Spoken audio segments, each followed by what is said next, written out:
Welcome to Talk About Tulsa. Our goal is to try and answer the questions: why is Tulsa and the surrounding areas growing? What is the appeal for people to relocate here, and why should businesses consider investing in this area? Consider this like a drawn out investigative report, but a bit more fun.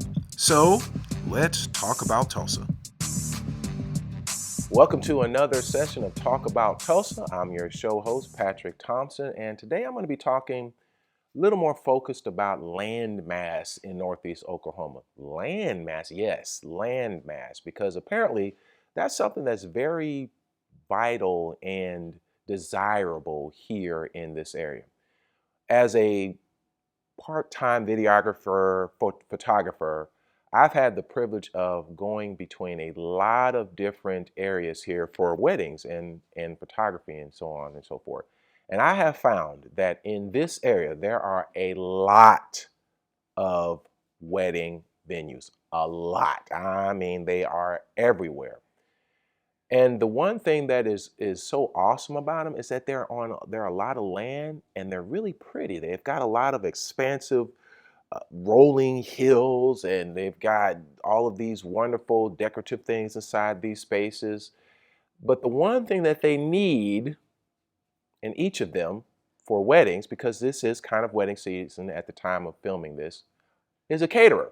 Hold on a second, I need to get a drink of water.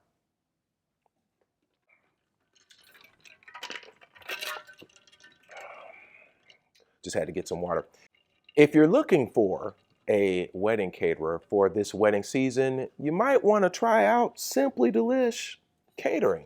Simply Delish Catering does a plethora of different meal styles. Doesn't matter the amount of people that you're going to have at the wedding, they can take care of it. Their staff is amazing, considerate, kind. They got that down home southern comfort feel that they're really willing to work for you and help you. The food is amazing, and one of the things that really, in my opinion, that sets Simply Delish apart is the fact that their setup is gorgeous. They do a great job of making it aesthetically pleasing. And the head chef, she'll work with you on whatever you need. Again, let me say this about the food. The food is, I've had it many, many times. You will love it. So go to their website, simply the-lish.com, and check them out. Check out the food pictures and reach out to them, and they're going to do you really good for your special day.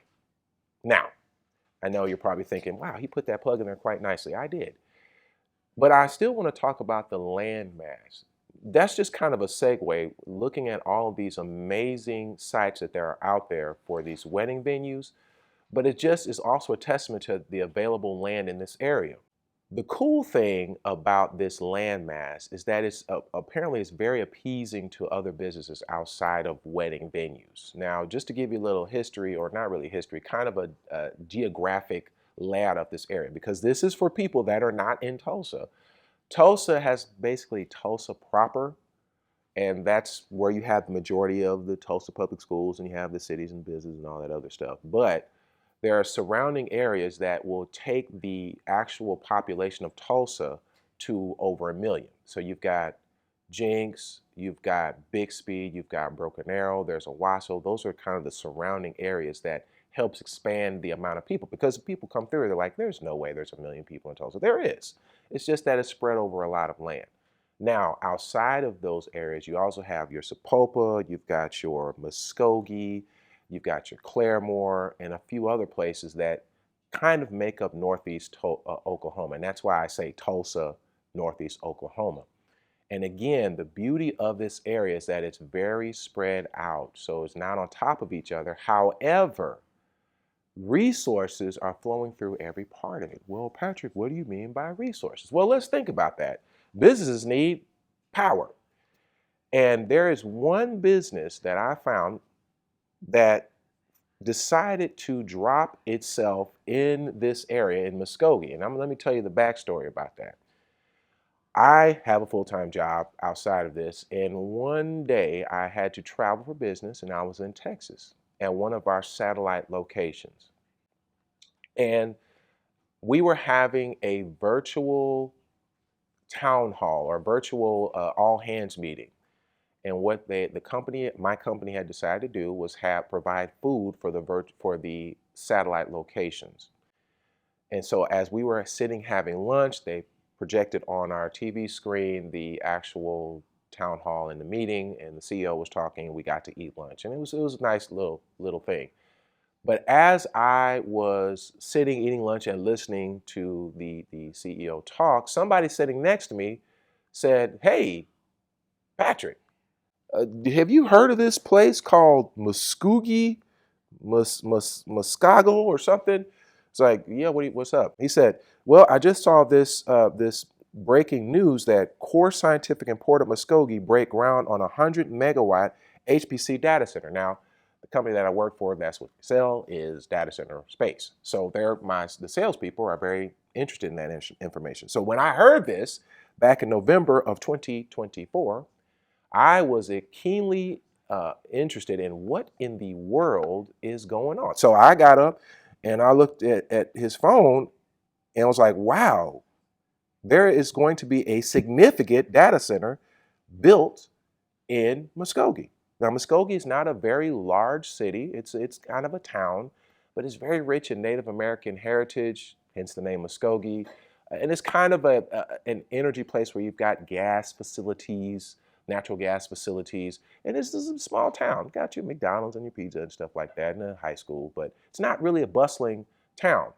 So you're probably wondering, why is that significant about a data center? I'm gonna read some information about that in a minute, but I do believe I spoke about in a previous podcast about Google dropping a data center in Pryor. Pryor's the same thing. Pryor is just a little bit further northeast of here. Same thing, small town, not a whole lot going on. I think it was about 2005, 2000, maybe between 2005, 2007, they built a very large data center there. The data center is called the Mays County Google Data Center.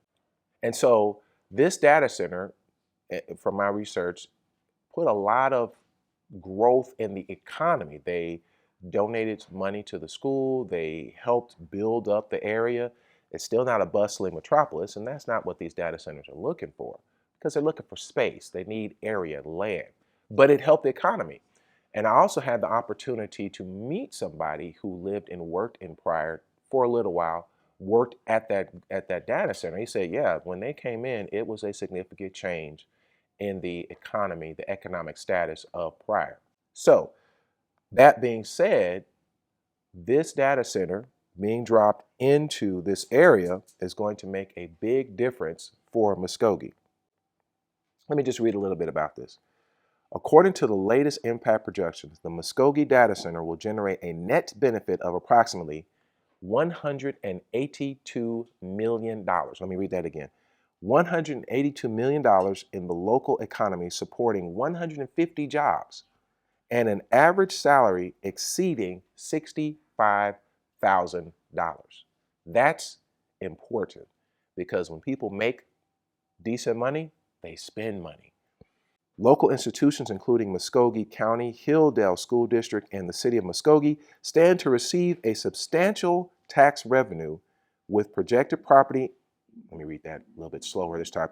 With projected property and sales tax bringing over $12 million to support community growth. $12 million into community growth. That is huge. So when you have a company like this deciding to invest in Northeast Oklahoma, there's a reason. When people are and outside companies are choosing this area, there's a reason. And I can tell you one of the major reasons is because, like I said earlier, we have land, but we also have a power grid that can support that. So for those of you that may be looking for somewhere to drop roots, to drop your company, to expand, to move to work, this area, Northeast Oklahoma, aka Tulsa, we have the power. We have what you need to expand, to grow. That is just one example with this company going to Muskogee. Check us out. Look into Tulsa, look into Northeast Oklahoma. I'm telling you, you will not be disappointed. Oh, also, the cost of power right now is still affordable for companies like that because we do give tax breaks, benefits, so on and so forth. So with that being said, that's all I had to talk about today, ladies and gentlemen. And as I like to end with, stay curious.